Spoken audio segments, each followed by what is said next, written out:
So I'm Liz Jennings, and I am Director of Community Engagement for Community Action of Skagit County. Welcome to you all. This is our monthly Brunch and Learn with Community Action. A little holdover from the before pandemic times when we had a lunch and learn once a month about community action programs. My brunch is a cup of coffee. If you've got a snack or a cup of tea, please help yourselves while we have our program today. The purpose of these brunch and learn sessions is to really say thank you to all of you who work with us on Community Action's mission. The audience for these brunch and learns is our own staff, community partners who want to know more about our programs so they can make good referrals, community leaders who get asked questions about community needs and resources, and anyone else, volunteers, donors, and others who want to learn about community action. And the format that we use for each month, and again today, is to look at a big picture community need, break it down into if there are plans or collaborations around that need, how can we work better together to end poverty in Skagit County? That's Community Action's vision, is a community where we're all working together. Everyone is working together to end poverty. And so we look at not only the community need, but also collaborations, coalitions, community level plans to make a difference on that issue. But then we spend most of our time focusing in on conversation with our program managers on what is community action's role in that community need and solving that problem together. So today, our theme is taking community action to where people are, meeting people where they are. So the community need that we're talking about is that many people are experience being isolated in our communities, either physically isolated because they can't leave their homes, or they are rural and isolated in geography. Some folks are isolated because of marginalization. They might not have a home and just not feel a part of the community, let alone have a home base. And so today we're going to talk about three main populations. We'll sprinkle some other information in about what community action does to take programs and services to where people are. But the three programs we're going to focus on today are our street outreach and recovery navigator programs with that program manager, Stephen Simmons. If you can give a wave or a thumbs up, Stephen, good morning. We are also going to be talking with Iris Carillas, who is our WIC family liaison. So as many of you know, WIC is Women, Infant, and Children program, and it looks like Iris is still on her way to joining us here today, so we'll come back to her. And then we also have with us Julie Myers, our Mobility and Senior Services Manager. Welcome and good morning, Julie. So I'm going to start by just saying most of you all know community action, if you do, by those direct services that we provide. And one of the reasons that we have this Brunch and Learn is to remind people where to find this information. We hope you connect directly with the program managers and the staff and volunteers you meet today. But I'm going to share my screen several times to remind you that when in doubt, and we all frequently say, I don't know, but I'll find out. I've been here with Community Action 11 years, and I say, I don't know, but I'll find out every day. One of the first places I go is the Community Action website. And thanks to Isabella Ordonez, our community engagement coordinator here today, for keeping the website up and working with programs to keep this up to date.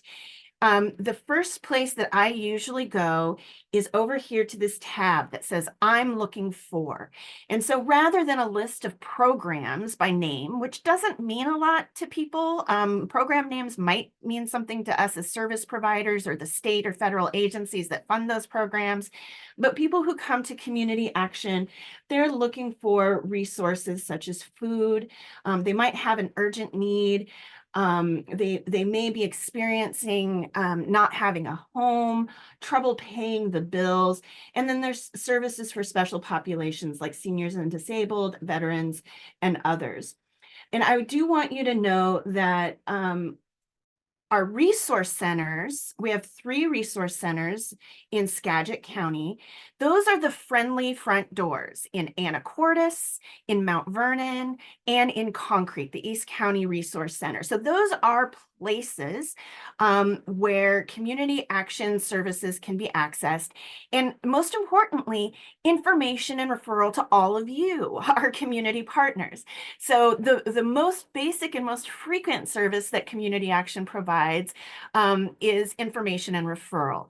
Good information, up-to-date information about who's doing what in the community. And the resource centers are a friendly front door for folks who want to walk in and talk to someone or pick up the phone or send an email with general questions. They don't know where to start. Maybe they just experienced a layoff and can't pay the bills, or they got hit with that $500 rent increase that we're seeing that's so common in Skagit County, and they're having trouble paying their bills. They don't know where to start. Or maybe one of you referred them to Community Action saying, hey, ask if Community Action can help with whatever the problem is.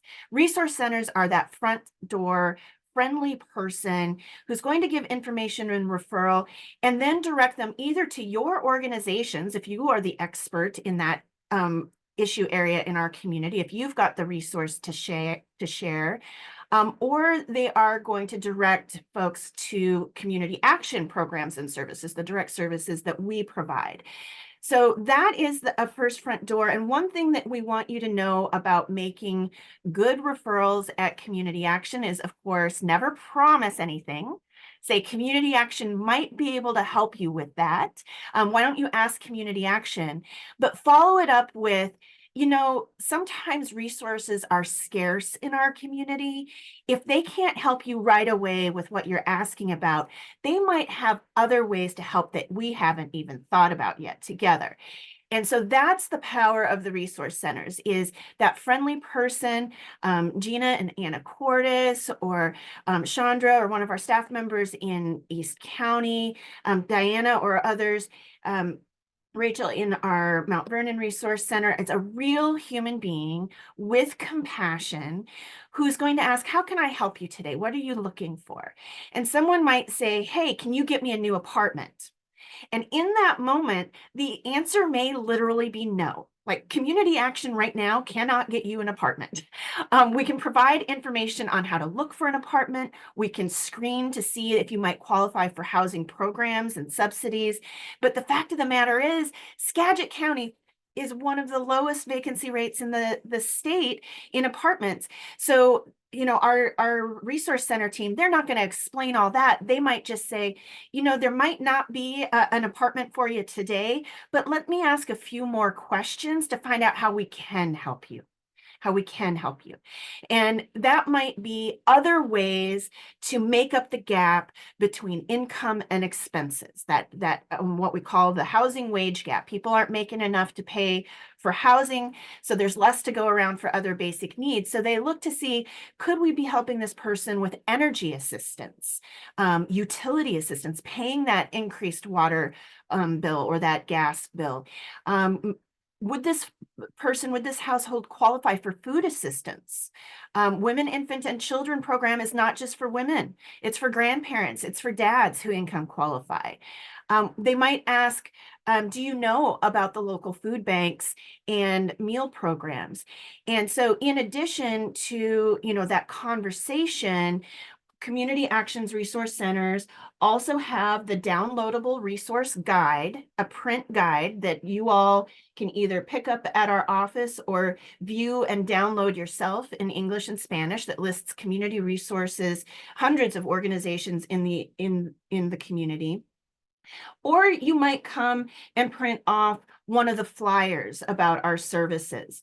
So for example, we do have the services and resource overview flyer here, which from your desk and you're talking to somebody, or one of our resource centers can print this off for someone, circle a resource, write down the phone number, the address, location, and hours of the resource centers are there, and it's a 2-pager front and back in English and Spanish. So this is the most basic information and referral tool we have, in addition to that resource guide to all of you. Well, that's great. And in fact, for folks who walk in, who are able to, who are available during those hours that we're able to be open, that friendly assistance is fantastic.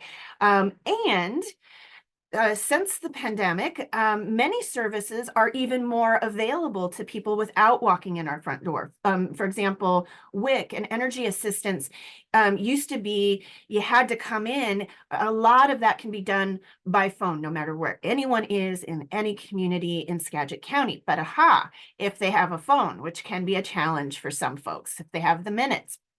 So this is the community need that we're talking about today. There is a community need around folks who are either feel isolated, are literally isolated or homebound, have challenges with getting out into the community, have limited phone connectivity, or perhaps are not able to do some of these program applications over the phone on their own. They need a little extra assistance, or maybe they need transportation. They just need help getting to that community service. They might have the information about where all of y'all are, but they literally can't get there. So that's what we're talking about today. And I'd like to start with our colleague, Stephen Simmons from Outreach and Recovery Navigator Program. Stephen, good morning, and introduce us. How long has Outreach and Recovery Navigator been around? As I recall, that wasn't a thing at Community Action before 2020. Yeah, I think that Outreach started about then. I joined in 2022 in April, and Recovery Navigator program has just rolled out in December of 23, so or 22. They've been around for a little over a year. And tell us about just what is it? And I need to say that one of the punchlines for today, for everyone on the call, is you do not have to remember the name of these programs. You don't have to remember the differences between them, just that they exist. And if you get in touch with Community Action, we'll get you to the right place. But Stephen, what is Street Outreach and what is Recovery Navigator? How are those two things a little bit different? Sure. So our street outreach program does kind of like what it sounds like. You know, they go out in the community and you know, this idea of meeting people where they're at, walking alongside. That is kind of exactly what they do. You know, they load up a car. You know, they go out. They have blankets and sleeping bags and snack bags and hot drinks and that sort of thing. And it's really just about going out, meeting clients, finding out like what immediate needs item they could use like to make that day better, and then developing those relationships. The idea is that if we get out in the community and develop relationships with people, when the time comes when they do want to seek services, they'll be more likely to do so because they know somebody, and you know, it'll just be a lot easier to make that first step to go meet with somebody that you already know. And then the Recovery Navigator program is a little different. It's run on a referral basis, and you know, they're the key demographic there is having justice involvement, and you know, one of the major vulnerability criteria that we look at is housing, and so many of our clients are unhoused, but that's not a requirement. So can I just take a little pause? What I want to acknowledge, sometimes in the community, we hear people use the word the homeless, and where we talk about people experiencing homelessness, and you're talking about the unhoused. I just want to acknowledge that that's the population we talk about, and that one of the reasons that we use that different language is because it is not someone's only identity. It's not their full experience, and it is more respectful. What um there was another word there that you just said and I blanked on it. Justice involved. Justice involved. What the heck do you mean by justice involved? Sure. That can mean a lot of things. It can mean somebody has open cases and they're dealing with that in the criminal justice system. It could be DCYF involvement, so like CPS involvement, custody things going on. Can you tell us what those acronyms mean? DC, Division of Children, Youth and Families, and Child Protective Services. So people could have custody things going on. People could be recently released from prison and have community custody. People could be on probation. There's sort of a lot of things. Court involvement, I guess, would be maybe the easier way to think of that. And you mentioned that this is not just a program for people who are unhoused, that the highest criteria is being justice involved. So why would I make that referral to you? Maybe I've got a client who does have an open case or something along those lines. What makes a good referral to Recovery Navigator, and what are the benefits of making that referral? Yeah, so the Recovery Navigator program was designed as a response to the Blake decision, when they basically threw out the simple possession statute that was a felony in Washington State and created the new statute. And part of that is that prosecutors are supposed to seek treatment 3 times before they seek a prosecution. The Recovery Navigator program was set up to make those meaningful offers of treatment to people who are experiencing severe SUD and mental health disorders. The type of folks who, if you say, hey, like, this is one of your offers of treatment, here's a list of providers, and you hand them that list, that's not a meaningful offer, right? And so, our goal with folks is to really, once again, meet them where they're at, walk alongside them and assist them in meeting some of those baseline needs, like getting a mental health assessment, getting a substance use disorder assessment, work on getting their benefits in order, getting their, Social Security or their EBT, or getting their Medicaid set up, getting folks in touch with medical providers. Really, there's a whole myriad of determinants of health that we can help people with. And basically, it's anything that's gonna help them, like, to find the stability to pursue recovery.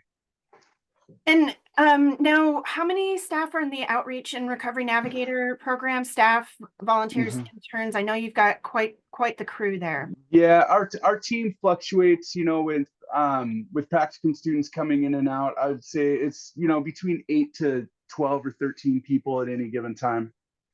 Okay, so to me, this is remarkable. I've been at Community Action a long time. We didn't have an outreach program before 2020, and now it's up to a dozen folks who are well trained, and many of whom have their own lived experience and the issues you just described. People who walk in their own recovery path, people who have their own experience being justice involved, so they're really able to relate to someone.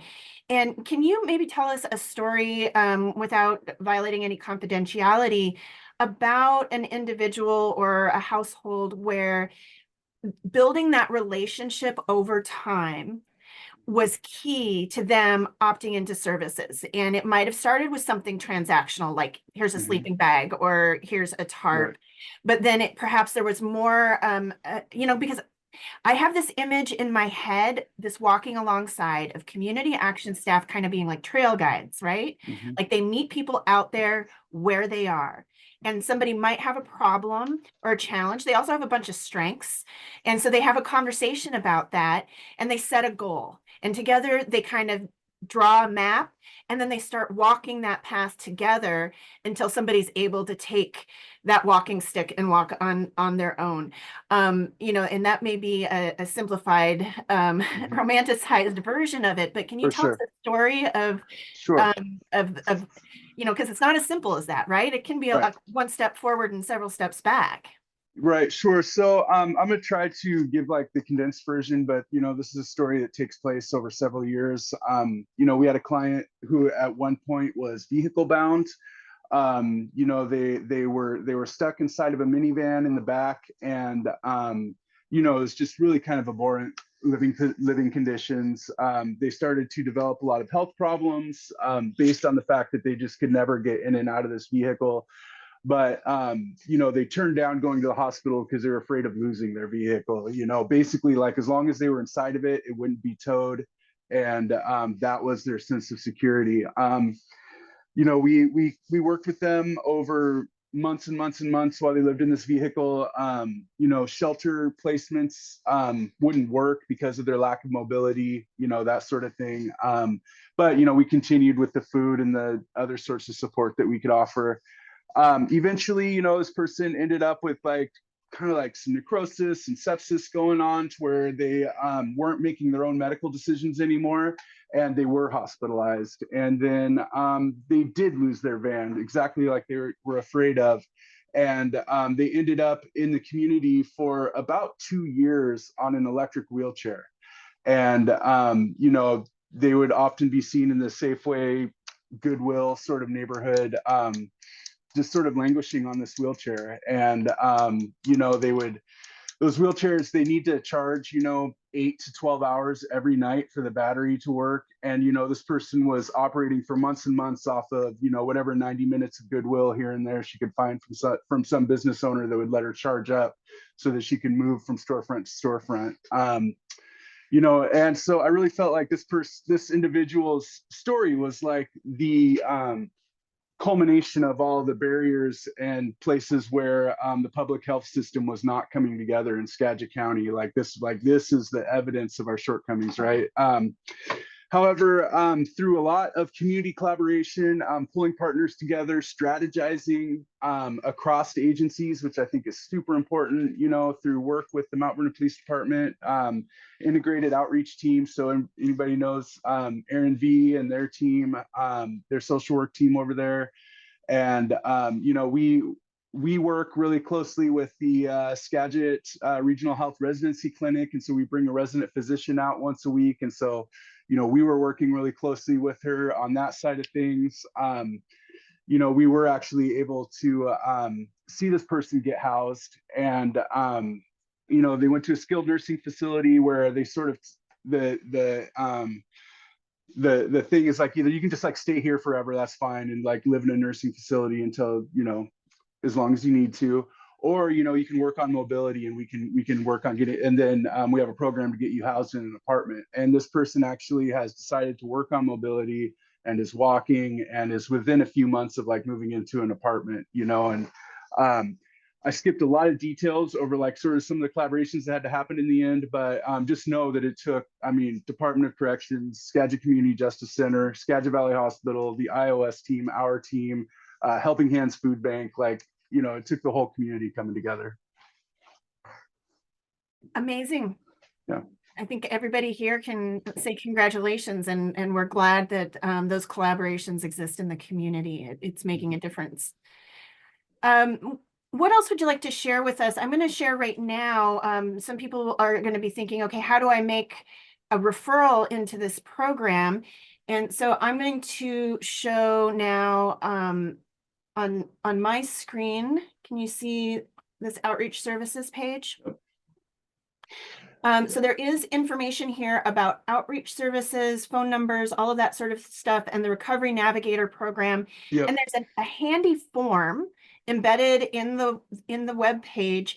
So if somebody has a neighbor like that who might be charging up at their business every day or a couple of times a week, or somebody that they know who perhaps just needs that consistency, that relationship building, that walking alongside, they can make a referral either by name, a description of the person, where they frequent, where they sleep, whether or not you know if they are involved with law enforcement.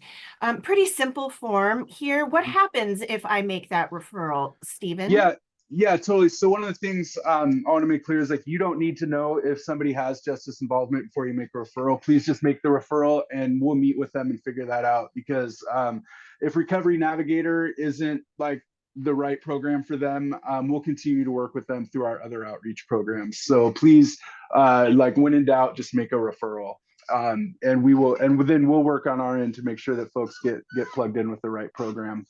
But you know, I do like to say about that form, it's set up to be as simple as like, I work at Westside Shell, and every morning at 7 a.m. there's a gentleman in a camouflage jacket that needs help, you know. And so like we could go with that little bit of information, or if you go look at the form, there's actually like a lot of detail that can be added. if you make a referral, somebody's going to contact you within 24 to 48 hours is our goal for that. And then we're going to just ask for some more information and then make that contact with the client and assess their needs and their their fit for programs. I know you said a lot of our ability to walk alongside the folks that we serve has to do with partnerships Mhm. and the teamwork. We created this one pager that businesses or others could print off and put next to their telephone or next to their front door. And it says, help a neighbor, see someone who needs help, reach out, because it can be confusing. Who do I call if I see that somebody is perhaps having a mental or behavioral health crisis? Or do I call 911 when I just see somebody who's out in the cold and I know they've been there for days and days? So can you say a little bit about who we should call when? Yeah. Basically, the difference is crisis. Our team is not are not licensed. So the MCOT has what are called designated crisis responders, and that's like What is MCOT?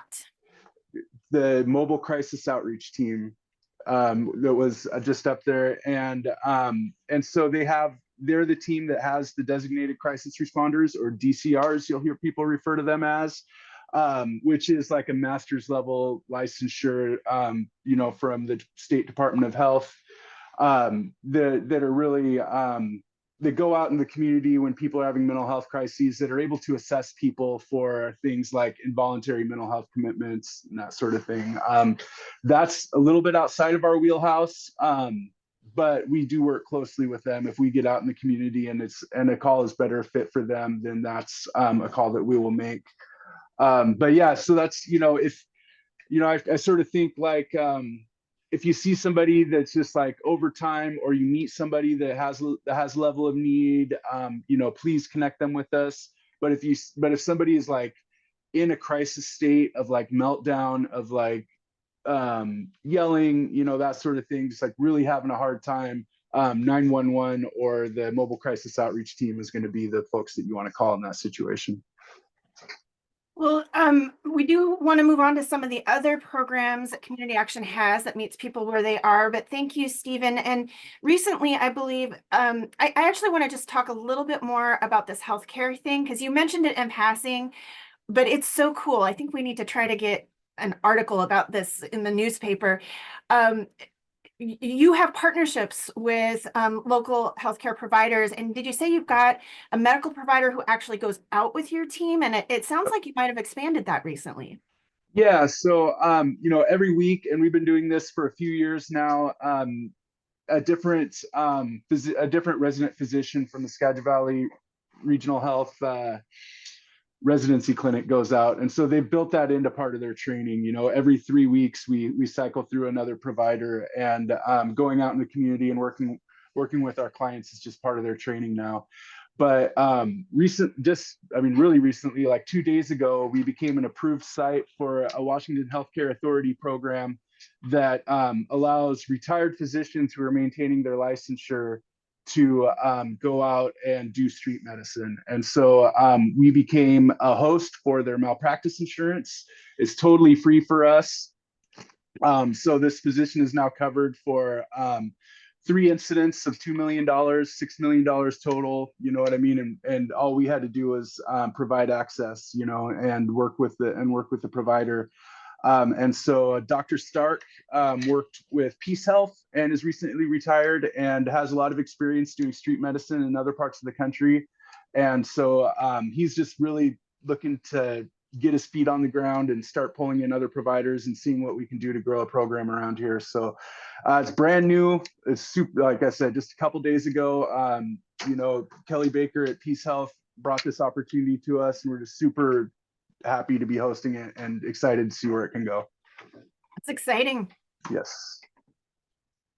So I'm just going to take a pause here. And it looks like our coworker Iris wasn't able to make it today. She's probably out there helping a family right now. So I'm going to go to you next, Julie, but let's just take a pause and see if anyone has questions for Stephen about street outreach, recovery navigator, or how our team of staff and volunteers work with community partners to walk alongside folks to be there when they're ready to opt into services. Any questions? You can just take yourself off mute and jump right in. You can raise a hand or put your question in the chat.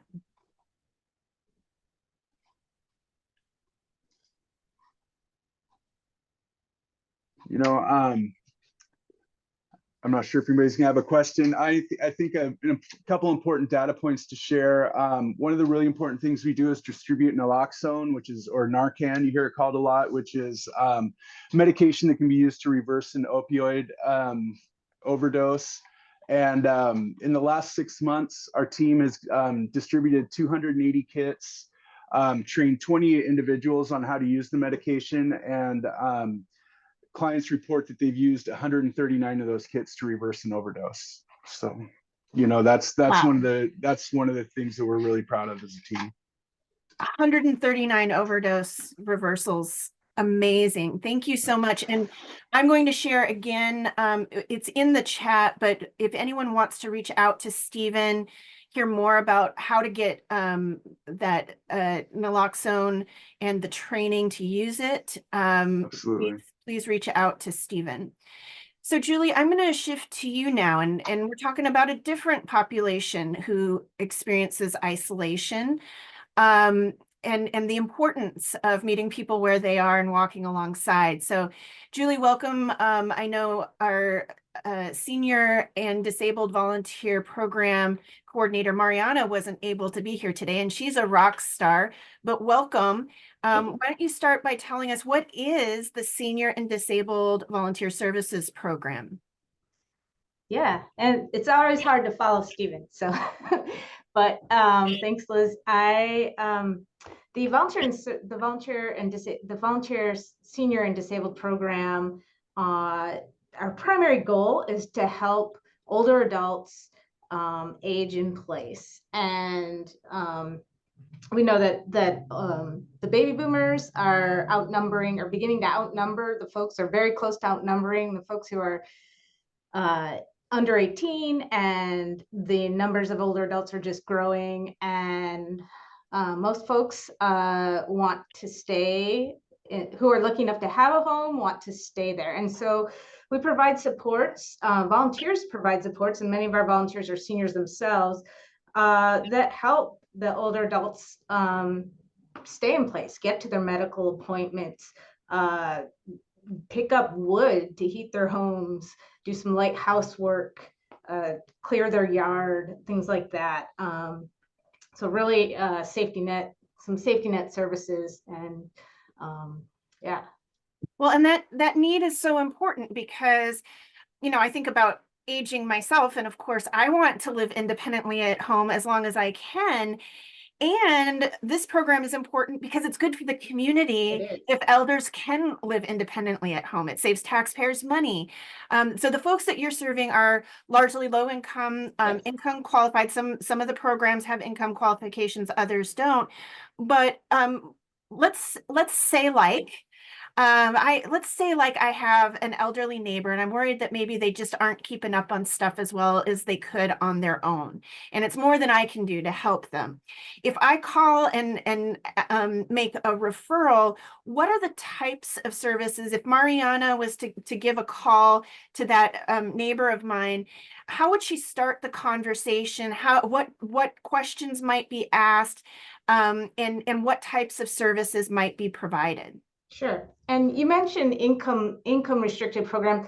We're a little, it is definitely a program for low income older adults and folks who are disabled older than 18. And the low income is a little bit gray. Basically, they have a need for a service but can't afford to pay that service, or they're receiving, maybe they're on COPES and they're receiving some caregiving, but the caregiver doesn't do X, Y, or Z, or can't get them to their medical appointments on this day because they're not here. So we're trying to fill in the gaps, but we really, you know, we make sure we're serving folks who need the services, but there's not necessarily an income cutoff. Because we know some folks, you know, just about everybody we're serving is on a fixed income, and you know, somebody might have assets, they might own their home, exactly. but income is their fixed Right. income isn't keeping up with the skyrocketing costs of um, taxes, heating, all of those things. And so, I can answer your, sorry, I didn't answer your question. yeah, what are the actual services Yeah. then when you do an assessment? What services might be provided that maybe somebody would normally walk in the door at Community Action for? Well, a lot of what we're doing is actually transportation, and volunteers are providing rides to medical appointments. They're taking folks to the grocery store to pick up their medications at the pharmacy. Just in the last 12 months, we did about 300, little over 300 transports, and most of those were for medical appointments. We do a variety of services.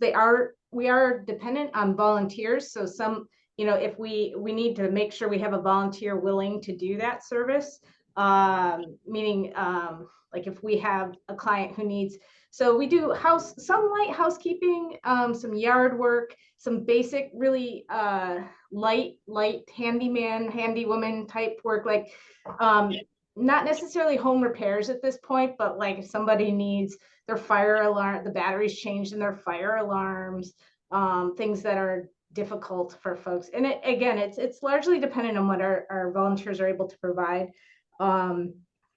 And Mariana, who's our volunteer coordinator, who isn't able to be here right now, when she gets a request for something like yard work or house cleaning, housekeeping, she'll go out and meet with the client and scope out the situation and just make sure that it is something that, you know, that we're able to send a volunteer out to do, and we feel comfortable doing that. Or maybe we realize it's a bigger job than just one person, so we might need a work party.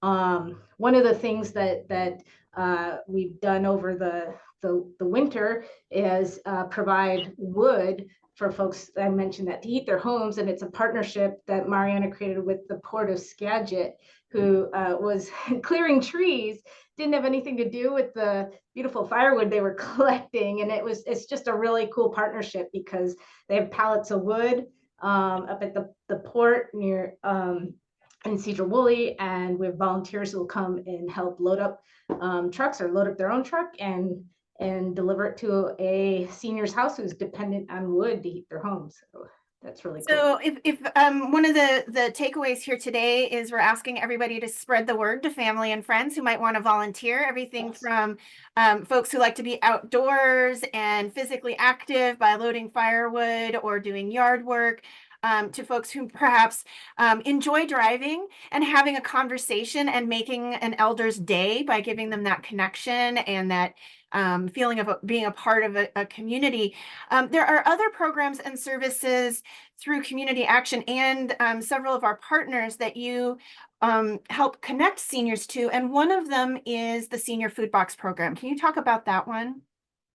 Sure. So the Senior Food Box Program is run out of the Food Distribution Center in Cedar Woolley, which our agency runs. And that is an income restricted program, but we will deliver a box of shelf stable goods and produce, and a box of produce, which we have secured through additional grants, to older adults who qualify based on income.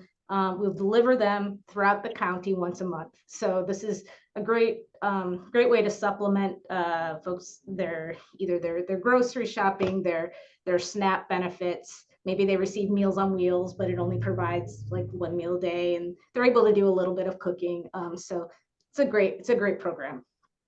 Yeah, and that I'm going to mention Lori on our staff, who helps coordinate the Senior Food Box Program. One of the things that's really cool about Lori's program, well, one thing is she expanded this year, and the Food Box Program is now serving members of the Samish Indian Nation. So that was a way to expand. And food boxes are going out all the way to East County, Anacortes, up and down the I-5 corridor. So volunteers sign up and pack the boxes. Other volunteers load them up into the van. 2 volunteers will do the buddy system and drive a specific route to drop those food boxes off. And when Lori is signing people up, she's also doing that community action front desk resource center thing of taking services to where people are. She's asking questions about other things they might need. So in addition to the food box, like you said, maybe they haven't signed up for basic food, what we used to call food stamps back in the day. Or a huge benefit for lower income seniors, energy and utility assistance. These are things that that typically a household might pick up the phone and sign up for energy assistance, or go on their computer and sign up for energy assistance on their own. But here they've got Mariana, this nice person or an intern or a volunteer who's helping them to sign up for these different programs. Do you have any stories to share, either a volunteer story or a senior or adult with disabilities story of the impact or the difference this has made in someone's life? Well, just little anecdotes where not anything is just so impactful as Stephen's story, but we do make a difference. And there's folks who are living in their homes that don't have the ability to drive to their appointments to get groceries. And there's a senior in East County up near Concrete who is dependent on dialysis treatment 3 days a week down here in Mount Vernon. And they do have a social support system, but that their family works, and they're not able to provide all the rides back and forth. And so they've been reaching out to folks all over, and the word got to Mariana, and she just worked really hard to find a volunteer who's willing to do that trip once a week to fill in the gap for where the family can't make those rides. And that's just so important, because dialysis, it's kind of life or death, and that is allowing that senior to remain in their home in the East County where they want to live. Just so important. We get referrals.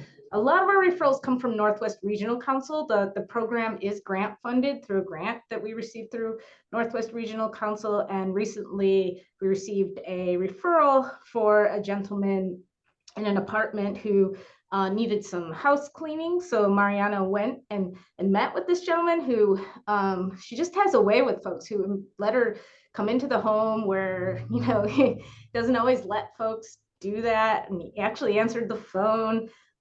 So she went in, and she was just kind of really concerned about his overall welfare. And so don't know the end of the story yet, but she's connected with Adult Protective Services, and they've worked together to try to work with this gentleman to see what supports they can provide, because he's just not living in a safe situation, in a clean situation. And so, but she went out to the home, and and it's that I come from Meals on Wheels, and I just know the importance of putting the eyes on the client, and that is something that we often will do, and that is and the volunteers do. And so that is just yes, the ride to the medical appointment is important, but so is the social interaction, and the volunteers get to know the folks, and just that, that care and that connection, it's just so important. Like we heard from Stephen, it's more than a service. It's about building a relationship. It's about helping people feel connected to the community, like they belong. Right. And I said that we did over 300 transports, but that was to about 34, 35 people over the last year. So we have folks that are really, they are relying on us for that service to get to their medical points, to get to the grocery store. And they often have 1 or 2 volunteers that they're working with, and they develop relationship, professional relationship, but they're friendly. And it's important to both folks. It's one of the reasons the volunteers volunteer, is for that connection and to feel like they're making a difference. Well, you mentioned Northwest Regional Council, and there are friends at what's called an Area Agency on Aging. And I just have to do a shout out because I knew about Northwest Regional Council and our programs. Recently, I looked it up. There's a nationwide directory. We have concerns about my in-laws. My father-in-law is the primary caregiver of my mother-in-law, who is quickly getting more and more into some severe dementia, and they weren't aware of these resources. And so just to have somebody to call who is that local area expert and can get them connected to that kind of help and information and referral to respite services, to long-term care, to start having those conversations and looking at those options, doing benefits checkup of, has this person accessed all of the benefits they might qualify for? I see Vernon was here from our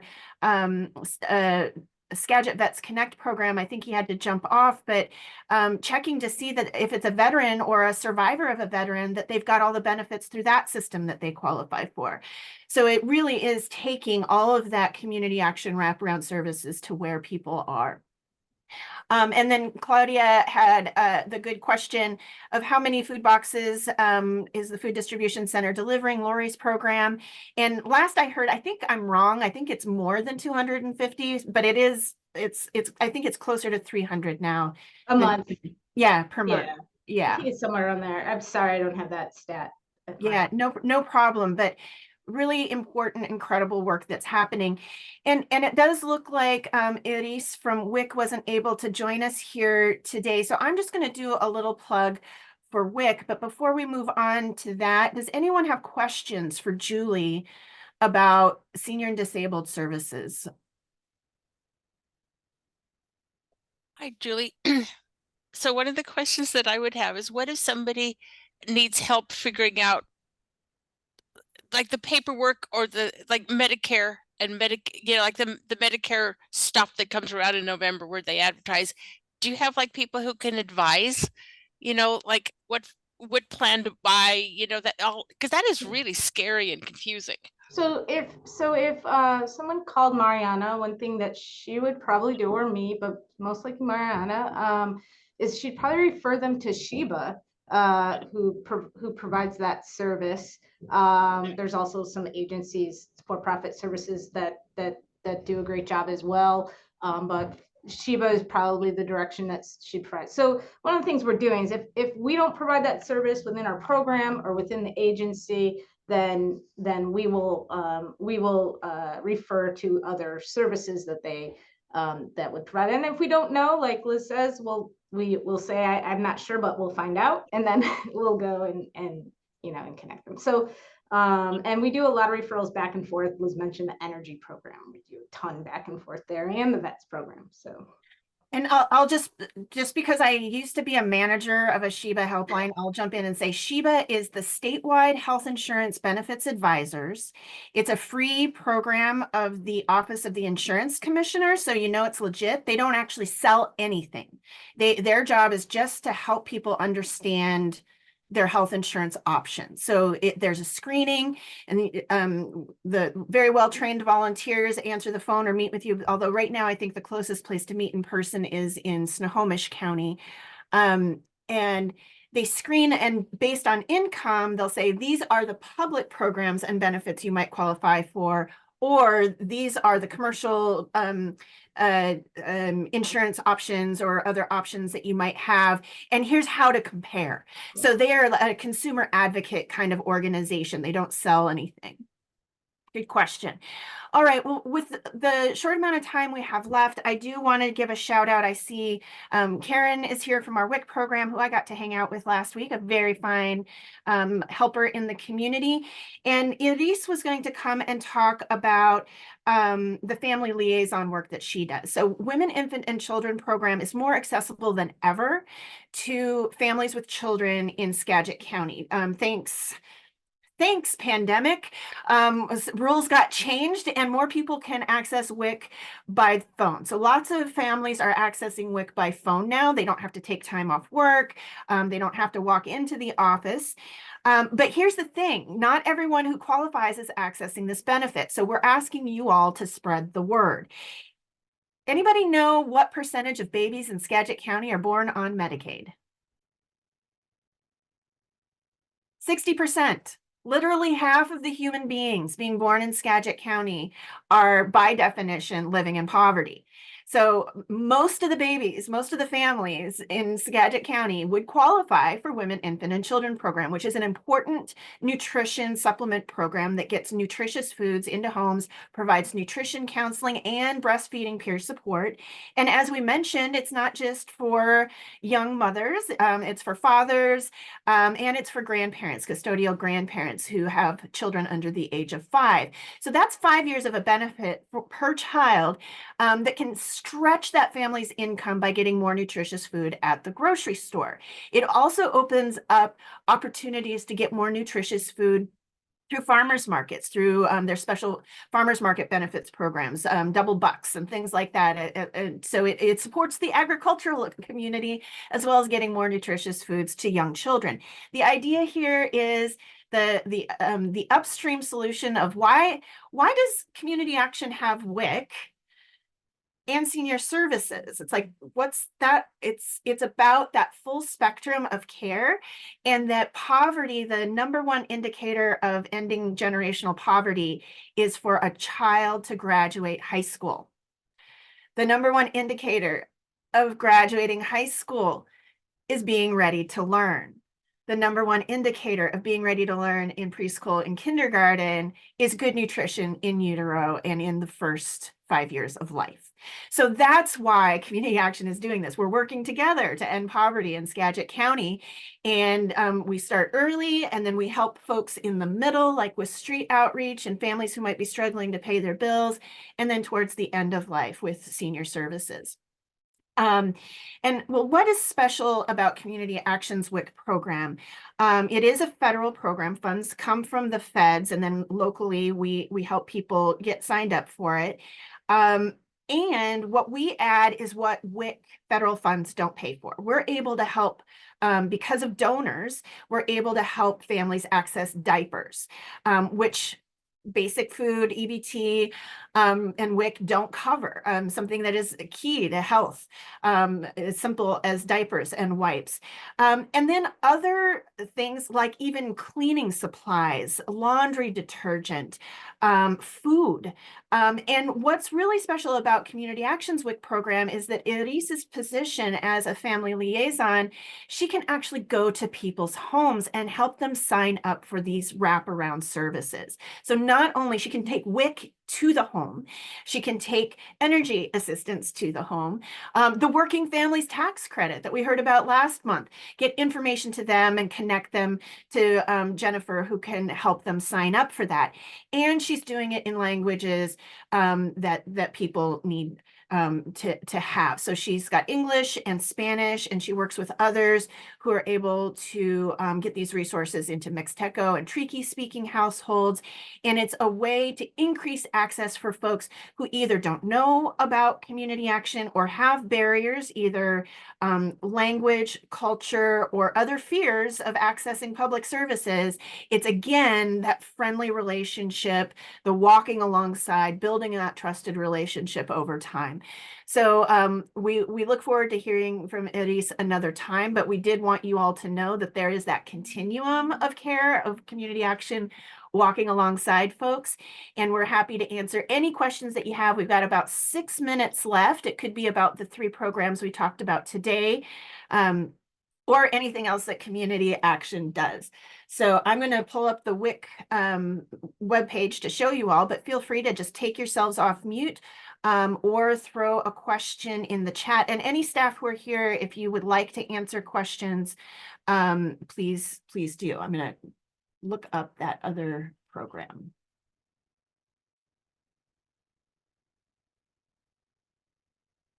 So again, senior and disabled services are here under I'm looking for. Senior and disabled services is there. Women, Infant, and Children program, and flyers for those programs are here on our WIC page, and I will throw that link into the chat. Liz, it looks like there was a question from, I think maybe Kim Bursell about, do we send people to WorkSource for the DFAT program? Yes, and this is something where if anybody else at Community Action or our partners know more about it, BFET is called Basic Food Employment and Training, I believe. And so what that means is that if a household qualifies, if a family qualifies for basic food, it's an income qualifying nutrition program, EBT, or what we called in my day food stamps. If someone qualifies for that, that opens up additional services because by definition, they're of a certain income level and the state has other programs. And BFET is an employment program. And I'm going to show you where we can find more about that. I know that we do make the referrals, but Community Action also has employment programs. Today, we were talking about several of our stability programs. We also equip people to get ahead on their goals. So I'm looking for adult education, financial education, aha, job skills. Let's see. Liz is saying, I don't know, but I'll find out. And many of our employment programs are part of the LPA, the local planning group that all of the different employment workforce development organizations work together. And these are, several of these are DSHS programs. And a lot of our workshops are open to anyone. So for example, the job board and the workshop series are open to anybody who would like. And I believe you've got those on the workshops are on the events page, the calendar here that Isabella keeps up to date. So there's GED classes. There are, I know that we've got work pathways classes coming up. The financial education classes are on that page specifically, but Oh yeah, the banking basics and the financial education classes. So when I say I don't know, but I'll find out, basically I would be sending you to Marissa at our employment program to answer those questions. But I do know that it's something that we tell people about, and we're looking for whatever it is that they might qualify for. So I will find out more about specifically what we do with BFET.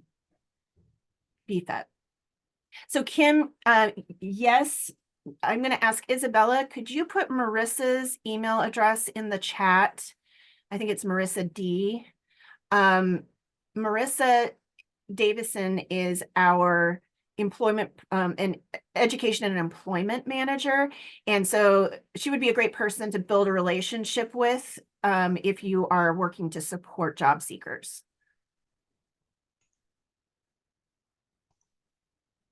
Well, thanks for being here. I see board member Carolyn Moulton, an Anacortes City Council member.